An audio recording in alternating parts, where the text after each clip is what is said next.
Hello,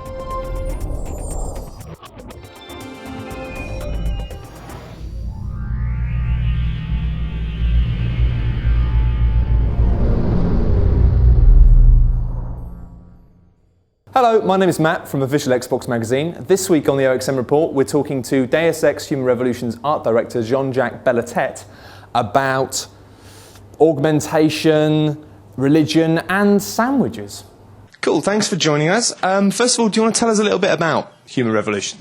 Well, it's the third game in a great series. Obviously, Deus Ex, it's considered to be one of the top series of the industry, and especially the first one. Depending on who you talk to, but most magazines kind of agree to say that it's maybe the best PC game of all time. So the shoes are quite big, to fill. The job that we had to do. So the one that we did is a prequel to the first one. It happens about 30 years before, so it's in 2027, and it's a time of like great innovation. It's really when humanity is harnessing kind of the control over its own evolution, kind of like taking it away from nature, if you want, or God, depending on who you talk to in the game. You know what I mean? And they control it through technological means. Yeah, I was going to say. I mean, it's got a really cyberpunk feel, and cyberpunk obviously is kind of a spin-off of sci-fi that kind of popped around, particularly at a point where socially there was a lot of unrest, and this dystopian thing really kicked off. Do you think, got stuff going on around the world now, do you think now is a good time for cyberpunk to come back? Yeah, it's a good question. I definitely think it is. And it's been kind of dormant for a little while, right? And it's funny because when we did the focus test for the game at the beginning, kind of just testing out the ideas and stuff like that, we realized that kids nowadays, and not just kids, even people older than what I would have thought, had never heard of the word cyberpunk. That was a big eye-opener for us. Like, what? Like, really? Kids didn't know what it was.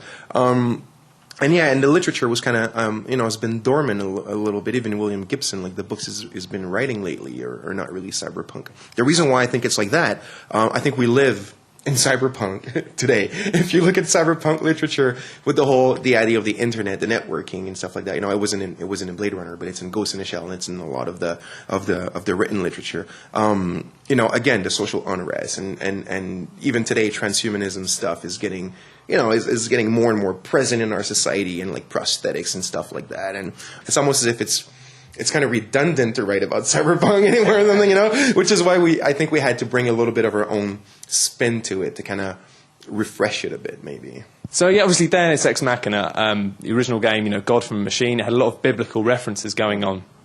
JC, the main character, JC Denton, obviously him playing the role in a way of sort of Jesus saving the world. In here we have Adam, so we have like kind of precursor. Yeah.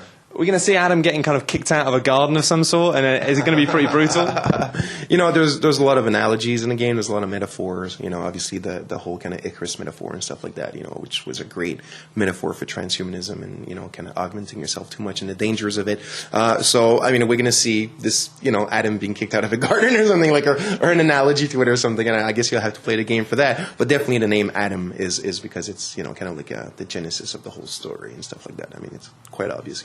Yeah, sure. And what would you say to, a lot of gamers who've been kind of playing games on a variety of systems over the years will be very familiar, but what would you say to any kind of 360 fans who maybe haven't played the PC original? Yeah. A lot of the focus, for obvious reasons, is really making sure that you're staying true to the original style, but for any guys out there who kind of maybe a bit worried it might be a bit too PC for them, what would you say to those guys? I would say we also kind of say that to the PC players at the same time.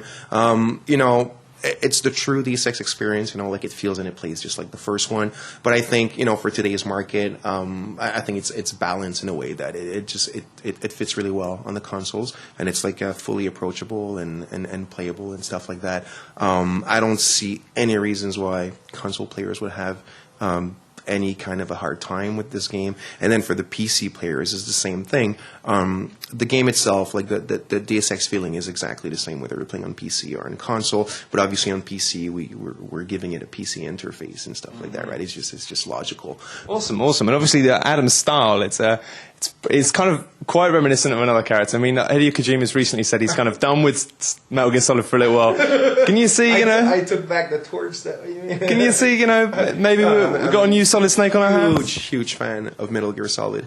Not only in terms of Adam, but like a whole bunch of other stuff. How kind of the texture of the game is a bit like visually and stuff like that and everything. So the way that I would say is not necessarily Metal Gear Solid itself, but just how the Japanese approach their visual designs in games and stuff like that is something that inspires me probably quite a bit more than Northern games, really. So it's in there. It's in there. And I think finally, bit one of us. If you had to choose one physical augmentation just to get you through on a day-to-day basis in today's world, what would you go for? One from the game or just anything? Anything. It could just be a physical augmentation that helps you make sandwiches better. I don't know. Whatever you need.